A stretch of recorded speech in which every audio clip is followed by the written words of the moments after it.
त्याला कायदेशीर वलय असलं पाहिजे असं राजसाहेबांचं मत आहे आणि त्या संदर्भात त्यांनी मला या ठिकाणी बोलवलं होतं. त्या बँकांमध्ये मराठीच्या बाबतीमध्ये जो काही निर्णय घेतला जातो किंवा तिथं जे काही गोष्टी घडत आहेत याचा प्रतिबंध कसा करायचा या संदर्भामध्ये राजसाहेबांनी काही सूचना आम्हाला केलेल्या आहेत.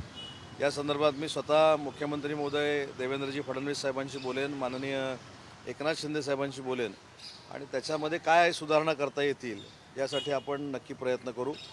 मुद्दा हाच होता की अनेक भाषा या महाराष्ट्रामध्ये बोलल्या जातात. अनेक राज्यातली लोकं महाराष्ट्रामध्ये आलेली आहेत. त्यांचा आम्हाला देखील आदर आहे, त्यांना देखील आदर आहे, सगळ्या भाषांचा त्यांना आदर आहे.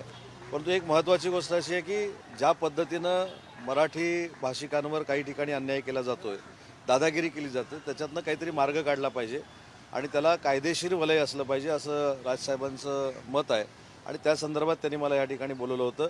त्यांच्याबरोबर मराठी भाषेसंदर्भात जी काही चर्चा झालेली आहे ती मी मुख्यमंत्री आणि दोन्ही उपमुख्यमंत्र्यांच्या कानावर घालणार आहे.